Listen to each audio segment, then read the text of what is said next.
Well, hello again, guys. I was getting lots of requests for more phrasal verb videos, so let's do some more phrasal verb magic. Remember, it's so important to learn phrasal verbs physically in the way I'll be showing you in this series of videos, and if you want to see more, do let me know. But instead of just looking at a bunch of things written on a whiteboard that aren't going to help you remember them, you need to understand phrasal verbs just like a native English speaker does. So little kids, when they're learning the language, and this is the same way I teach my daughter, I take physical things and show them so that you can get the kind of the basic understanding of how a phrasal verb works, and then once you understand that, you can start using it in more difficult situations or in more figurative ways. So when we're talking about two things, the most important ways of understanding phrasal verbs, you've got the physical sense, like I'm going to show you today, and then we've got the more figurative idea. And this just means it's not something physical, but it comes from the physical idea. So let's get started. This video was requested by MC. Thank you very much, Marie Christine. So she wanted to know more about hang videos, and since I've got this lovely bar right here, I can hang on this bar, do some pull-ups. Look at that, no hands. I'm awesome. Anyway, this is not very high. This is just a coat rack, and I do have one hanger on this coat rack. So let's talk about some phrasal verbs with hang. Now, first of all, we just have something where we have a general bar like this, and we're hanging something on that. We're just using gravity to hold it down, but you still have some movement where you can, maybe if the wind blows or something, you can still move something.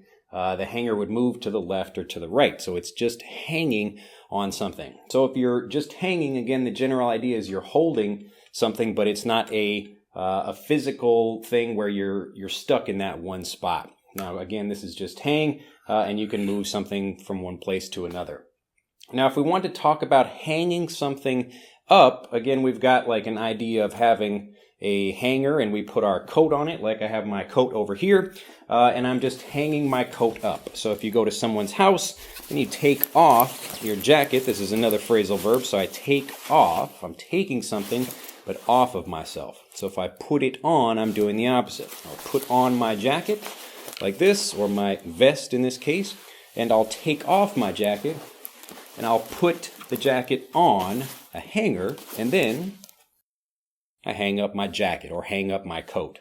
Now, to hang something on, it's really the same thing as hang something up. It doesn't really matter. It's just more kind of the way you can do it. You can see a little hook on this side here. So when you have a hook, you can hang your jacket on the hook. So hang it on the hook. Or you can just hang it up, which just refers to the location of where the jacket is. So if the jacket is on the table or it's on a bed or something, then I'm moving it from a down position to an up position. I'm hanging it up. Now, just a very quick thing talking about how phrasal verbs that were created many years ago are still in use today. So right here, this is kind of the way old phones used to work. They would be hanging up, so the actual phone is not down on a table. You can have that, but this phone is up on the wall. Now, if I pick up the phone, I'm picking up the phone. Again, I'm touching it, I'm picking it, I'm choosing it, and then I'm moving it into an up position. So I'm picking up the phone. Now, after I'm done talking on the phone, hello, I'm going to speak to someone, then I would hang up the phone again. So this is why on machines where we have like an image of on an iPhone, you actually have a little, it looks like an image of a phone like this, because you're actually hanging it up on something. You're either hanging it up on a wall, or if you're looking at an old phone that used to sit on the table, usually the receiver, and that's the name of this here, this is the receiver for the phone, you hang that up on something. So you're actually putting it on the top of the phone, and that hangs up the phone, that stops the phone connection.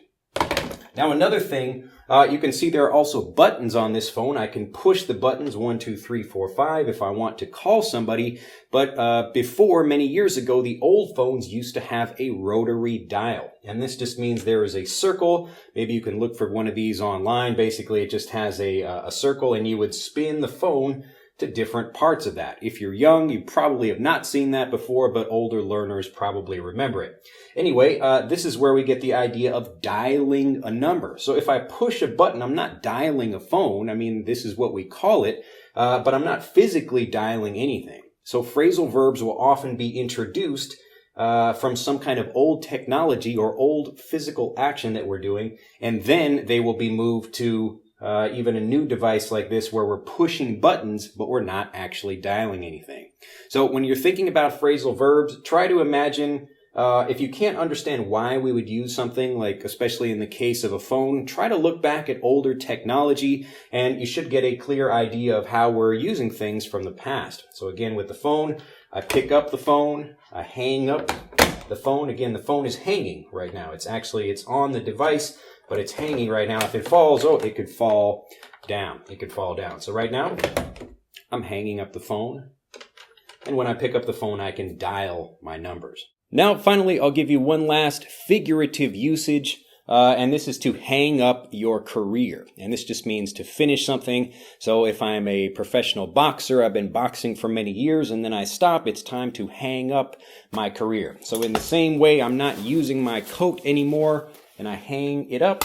You can hang up your career. So you can talk about a friend that maybe retired or they quit doing a job after a long time. They decided to hang up their baseball mitt, they hang up their boxing gloves, they hang up their career. So they're hanging up something. Well, I hope you have enjoyed this. If you'd like to learn a lot more about phrasal verbs and how you can learn them visually, do check out our visual guide to phrasal verbs, and you can learn more about that at EnglishAnyone.com. Actually, you can search right here on YouTube and find some great samples of that video program. But if you do have any questions or you'd like to see more of these phrasal verb magic videos, magic, remember to learn everything physically and actually see how it works, because it's much easier for your brain to remember it that way. If you have any questions, put them in the comments down below, and I look forward to seeing you in the next video. Bye-bye. To continue learning, click on the link in this video to download Speak English Naturally, our free guide to speaking and sounding like a native English speaker. The guide reveals the 3 most important kinds of conversational English you must learn if you want to sound native, and will help you experience instant improvement in your fluency and speaking confidence. To download your free guide on a mobile device, click on the link in the upper right of this video. To download your free guide from a computer, click on the link in the lower right of this video. I look forward to seeing you in the guide.